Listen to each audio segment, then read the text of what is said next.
Voilà, donc je suis avec Dan Ben David. Alors vous avez fait un ouvrage très ambitieux en fait. Oui, il s'agit en fait. Vous êtes historien, vous êtes chercheur, vous êtes. Passionné par l'histoire antique. D'accord. Et donc, c'est pas mon métier de base, mais donc je fais ça, j'écris par passion. Vous avez une méthode de travail, je crois. Une méthode de travail, c'est-à-dire que d'abord j'ai commencé par Au nom du Père, donc c'est une tétralogie romanesque qui fait la part belle à l'histoire et en particulier à l'histoire du peuple juif. Donc ici, Au nom du Père, c'est un ouvrage dont le déclencheur a été un événement personnel, puisqu'il est en partie autobiographique. Il s'agissait de récupérer mon enfant, qui m'a été enlevé à l'âge de 4 mois, et pour lequel j'ai mené un combat judiciaire de 8 ans. C'est ce qui m'a projeté dans l'écriture.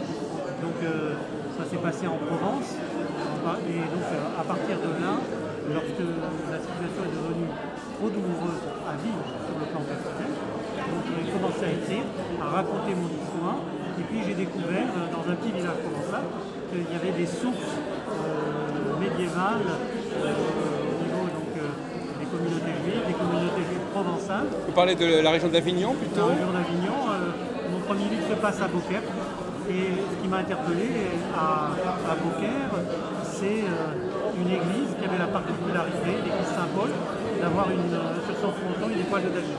Donc j'ai construit toute une histoire avec des éléments probants, archéologiques, autour des Juifs de Provence.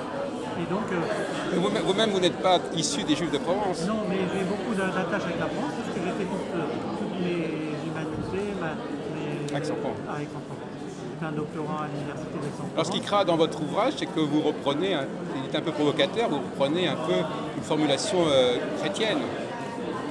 Au nom du Fils, du Père et du Saint. Ah oui, non, mais c'est juste la formulation. Oui, je sais, mais enfin c'est quand même un peu provocateur. C'est un peu provocateur, mais c'est un clin d'œil. Oui. Au nom du Père, d'abord c'est la recherche de mon fils. Oui. Et donc dans les 2 premiers tomes, Au nom du Père et Au nom du Fils, le combat du Père n'est pas achevé, puisque, comme je vous dis, le combat judiciaire a duré 8 années. Oui. Et donc la recherche du Fils, spirituelle, physique, s'est faite entre la Provence et Israël. Et le 2e tome, Au nom du Fils, que j'ai intitulé Code sacré. Ah oui, c'est le Code sacré. C'est presque une sorte de Da Vinci Code. Oui, c'est que. Voilà, oui. À la manière judéo-chrétienne. Voilà, c'est ça, oui. Et donc, ça s'est achevé, la recherche du Fils, avec le 2e tome. Et comment ça relance? Alors le 3e, c'est devenu comment? Le 3e, c'est plus littéraire, donc c'est que mes lecteurs ont souhaité avoir des suites. Et donc ça m'a approché un petit peu vers l'écriture. Et donc là, l'idée, ça a été de remonter. Je me suis dit, bon, j'ai remonté le peuple juif jusqu'à quasiment la période de la destruction du temps. Oui. Donc je me suis dit, pourquoi pas l'Antiquité et jusqu'aux sources de la civilisation, avec ce dernier tome qui est donc que j'ai intitulé L'énigme universelle, et qui est le 4e tome, c'est une tétralogie. C'est le 4e, qui est un croisement entre les tablettes sumériennes qui se trouvent dans la plupart des musées, le Louvre, British Museum, et la Genèse biblique. Et l'intérêt de ce croisement, c'était d'essayer de cerner le vrai du faux et de dire, mais au fond, qui a copié sur qui, sachant que la Bible raconte une histoire qui est retracée dans les tablettes numériques, à travers la création et à travers l'histoire de Noé, par exemple. Alors c'est ce 4e volume qui nous paraît vraiment intéressant.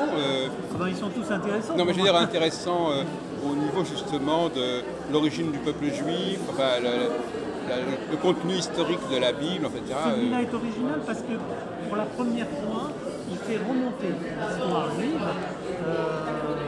au niveau de la Genèse biblique. Oui, voilà. Et donc là, c'est intéressant parce qu'on se projette, en projetant l'histoire en Mésopotamie, à Our, dans la patrie d'Abraham, on se rend compte qu'il y avait un petit peuple qui était là avant, les Sumériens, qui s'appelait déjà les Hybrites, et qui avait déjà qui était déjà très avancé sur le plan spirituel, et qui avait la connaissance, ils savaient fabriquer les briques qui ont servi aux ziggourats mésopotamiennes, et les Sumériens, je présume, alors je raconte, je me base également sur des faits historiques, que les Sumériens ont pu copier sur ces hybrides qui vivaient en Chaldée et qu'il y avait déjà une civilisation avancée. Et là, ce qui est étonnant, c'est que dans les 2 millénaires qui ont suivi, les prêtres chaldéens, qui étaient des hybrides, ont toujours dirigé le culte sumérien et ensuite babylonien. Mais c'était une caste particulière. C'était une caste particulière qui ensuite en Égypte sont devenus les grands prêtres et dans l'Exode, les fameux Lévis qui ont accompagné le peuple juif dans l'exode. Que je raconte également dans le 3e tome, puisque le 3e tome, c'est l'exode inversé de Moïse en partant de Jérusalem et en finissant à Gizeh en Égypte. Et là encore, on trouve des choses assez étonnantes parce que le chemin de l'exode n'est pas nécessairement celui qu'on nous a raconté, notamment dans les Bibles chrétiennes, puisqu'on a l'impression que l'exode se serait passé dans la péninsule du Sinaï, ce qui n'est pas du tout avéré par les traces archéologiques et les preuves que je raconte. Je pense que vous ne voulez pas déflorer votre ouvrage. D'accord. Vous ne voulez pas dire de quoi il s'agit, effectivement. Je ne veux pas le dire, mais le chemin n'est pas tout à fait le même et il est assez étonnant parce que toutes les traces, les endroits où est passé Moïse et qui sont racontés dans la Bible se retrouvent très aisément lorsqu'on cherche à côté. Oui. Je vais pas vous dire Parfois, il faut aller à côté pour comprendre certaines choses, aussi, ou plus loin ou plus tôt. Plus loin, voilà. Il faut traverser, mais la traversée n'est pas nécessairement là où on nous la place. Donc finalement, le peuple juif, Abraham fait partie déjà du peuple hébreu, en fait, quelque part. Alors, il ne commence plus. Le peuple commence avec Moïse, on va dire. Ah oui, et le d'accord. peuple hébreu, oui. Il faut remonter à Abraham pour en trouver les... Même avant Abraham, finalement, si je comprends bien. Même avant Abraham, puisque Abraham, c'est moins 2000 à peu près, et la source de l'écriture, c'est moins 3005. Or, lorsqu'on regarde le calendrier hébraïque, on est à peu près dans les mêmes dates. Moins 3776, c'est la naissance du monde selon la Bible. Donc les Juifs seraient issus de ce peuple hébreu, quelque part. Je pense que oui, bien sûr. Mais donc le peuple hébreu serait le noyau dur du peuple juif. Le peuple hébreu serait le noyau dur du peuple juif et la source de sa spiritualité. Et là, je vais à l'encontre de tout ce qui peut se raconter. Je ne parle pas de religion, mais d'histoire, notamment donc d'écrits qui considèrent que le peuple hébreu était un peuple égyptien tout simplement, qui est sorti d'Égypte. Oui, il y a plusieurs théories qui s'entrecoupent. Oui. Et ce n'est pas la mienne. Après l'écriture du 4e tome, je suis convaincu que l'origine du peuple hébreu est beaucoup plus lointaine. Alors ce peuple hébreu, enfin, ces Hébreux, alors quelle serait leur origine alors finalement, ces Hébreux on ne sait pas. Ils sont déjà là, mais on le sait. Alors, ils sont déjà différents. On a quand même on m'interpelle sur beaucoup de choses. D'abord sur la connaissance qu'avaient les Sumériens de la spiritualité et d'une hiérarchie divine avec des dieux, des demi-dieux, etc. Il y avait au-dessus quand même déjà un dieu qui dominait. Et là, maintenant, on remonte à des choses qui sont quand même assez complexes. Et moi, mon ouvrage commence avec une phrase, initialement, oui. C'est en fait, je dis au commencement, Dieu créa les cieux et la terre. Oui. Eh bien, moi, j'aimerais qu'on m'explique comment les Hébreux savaient que c'était dans cet ordre que la création a eu lieu. Puisque jusqu'au 19e siècle, on ne savait pas encore qu'il y avait eu, il y a 13 milliards d'années, un Big Bang qui a d'abord créé les cieux et ensuite la terre. Or, les Hébreux le savaient. Alors, mais voilà, les cieux et la... Oui, enfin, on pourrait discuter parce que les cieux et la terre, ça peut être conjointement. En français, dans la grammaire française, c'est pas forcément et puis, ça peut être les deux. Dans la traduction hébraïque, il y a un ordre. Oui. Donc oui. Lorsque vous prenez Bereshit bara Elohim et Hashabat et Hashamaim ve'aret, il y a un ordre. Bon, oui. Et donc cet ordre-là, d'accord. c'est quand même étonnant. Parce que dans la traduction française, on a l'impression que ça peut être concomitant, ce qui n'est pas là. Oui, il y a le vœu, oui, d'accord, effectivement. Donc, la Bible raconte que ça s'est fait de façon chronologique. En 7 jours, oui. Il y a eu un ordre. Donc cet ordre-là, les Hébreux le connaissent. C'est un argument intéressant, l'idée qu'effectivement, on ne connaissait cette représentation de la jeunesse du monde n'était pas celle de l'Antiquité. Donc ça voulait dire qu'ils avaient un savoir supérieur. Qu'est-ce que vous voulez dire par là? On ne connaît pas l'origine. Oui. C'est un peu ça, c'est le thème de moi. Et comment il est reçu? Enfin, vous avez eu des réactions Il est, oui, sur les réseaux sociaux, c'est des ouvrages qui plaisent énormément. J'ai énormément j'ai plus de 2000 personnes qui me suivent. Oui. J'ai un groupe qui s'appelle Prix du roman Facebook, qui a reçu d'ailleurs, qui a décerné le Prix du roman. Et voilà, c'est ça. Et donc, les gens étaient ravis. Il y a beaucoup de commentaires que je publie d'ailleurs sur mes pages Facebook. Et en ce qui concerne la langue hébraïque, est-ce qu'il y a des choses à dire là-dessous? Ou c'est pas vraiment un problème parce que c'est une langue sémitique finalement. Est-ce que les Hébreux parlaient l'hébreu?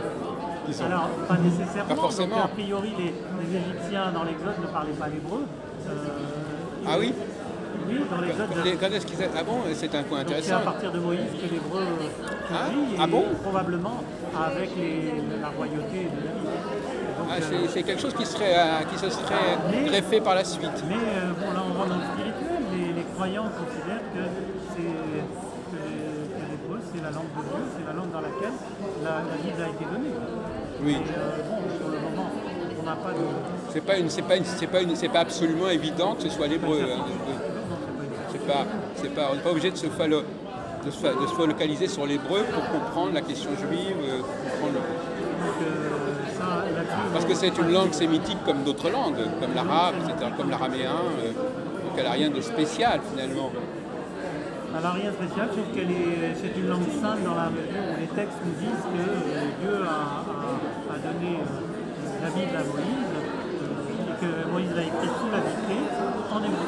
Alors au niveau théologique, je ne sais pas si c'est un sujet qui vous a intéressé, parce qu'au niveau théologique, le Dieu des Hébreux, c'est un Dieu qui est propre aux Hébreux, ou est-ce que c'est un Dieu universel? Ah non, c'est un Dieu universel. C'est un Dieu universel, et d'ailleurs, quand vous regardez la première phrase, toujours,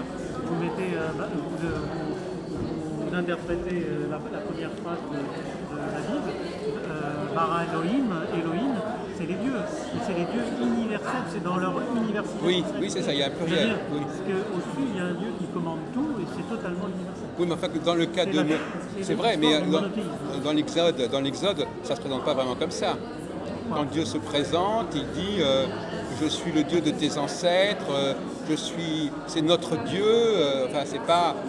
à mon avis, il y a une espèce de dualité là. D'un côté un Dieu universel, de l'autre côté le Dieu spécifique à Israël, au peuple juif. Oui, donc, mais là on est dans la révélation de Moïse qui est spécifique, c'est un lien direct entre effectivement, Dieu et Moïse. Oui. Dans la Genèse biblique, Moïse n'était pas encore là, et Dieu, l'apparition de Dieu, notamment avec Abraham et Noé, c'est un Dieu qui se présente comme un Dieu général, universel, qui couvre le monde. En tout cas, c'est ma... Oui, parce que je crois que c'est pas... Et justement, enfin, on ne va pas entrer dans les discussions avec vous là-dessus. D'ailleurs, les Hébreux étaient monothéistes au départ.